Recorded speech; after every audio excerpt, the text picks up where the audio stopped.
Welcome to Wall Street Confidential, an important day on Wall Street and in Washington, D.C., where we have a number of public figures and people from the private sector, leaders of the mortgage insurers, as well as Elliot Spitzer. And, I want to ask you, Jim, because for a while now you've been emphasizing the importance of this. We have to throw away the laissez-faire mentality. Right. We have to have the government roll up its sleeves. Right. Politicians need to get active in this crisis. Do you think this is a step forward?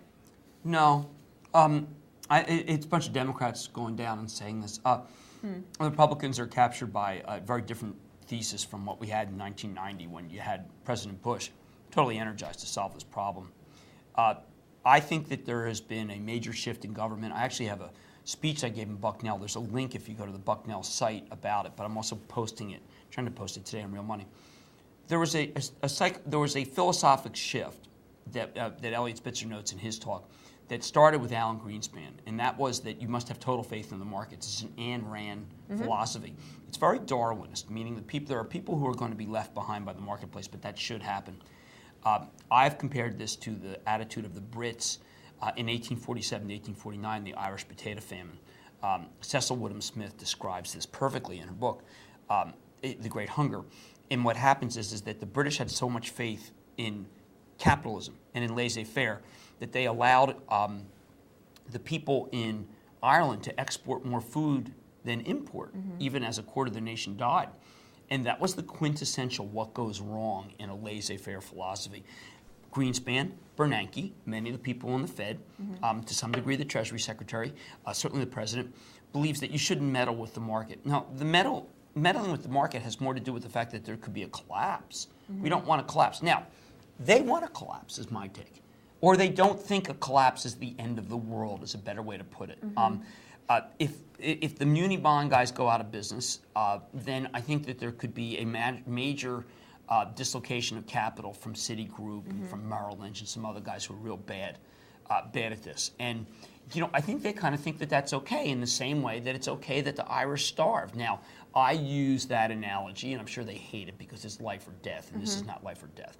But there is a ideological strain to our government that I find unnerving and very naive versus what could go wrong. Do you find this focus on the word recession? I heard Treasury Secretary Henry Paulson saying that the country might be able to, steer away from a recession this year. But technically, a recession is what? It's not a recession. It's not about having a recession, no, right? It's nothing to do with recession. The economy's pretty good. Yeah. A lot of exports. It has to do with... The focus is not on the right stuff. It has to do with balance sheets and capital. If it was about a recession, I'd be saying we ought to tighten. I mean, there's no economy's fine. I mean, you take it to 3 1/4. Why take it to 2 3/4? It's not the economy. It's the balance sheets of particular companies, and it's not just housing. I mean, you don't want major banks to go under. You don't want Bank of America and Wachovia to be in the balance. Obviously, they are in the balance, or they wouldn't be yielding so much.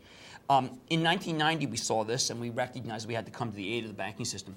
But remember, what I'm saying is philosophically, these guys don't hear that. They don't hear it because it's not important. What's important to them, I mean, look at the stimulus package, which they rammed through. That had absolutely nothing to do with the issue. It just had nothing to do. It just creates more debt and makes the government, more beholden to overseas people who buy our debt. They should be looking at Fannie Mae and the capital structure of Fannie Mae and Freddie Mac. They should be thinking about the FHA. They should be thinking about what could go wrong here. But what I'm saying is that what could go wrong here is these guys are fatalistic to some degree. What they're saying is, look, if it goes wrong, it goes wrong. But that's what the market says.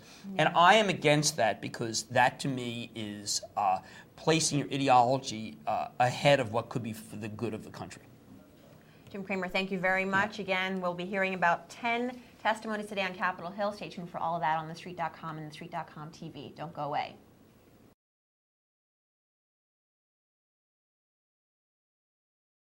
That's your action point. Take advantage of it.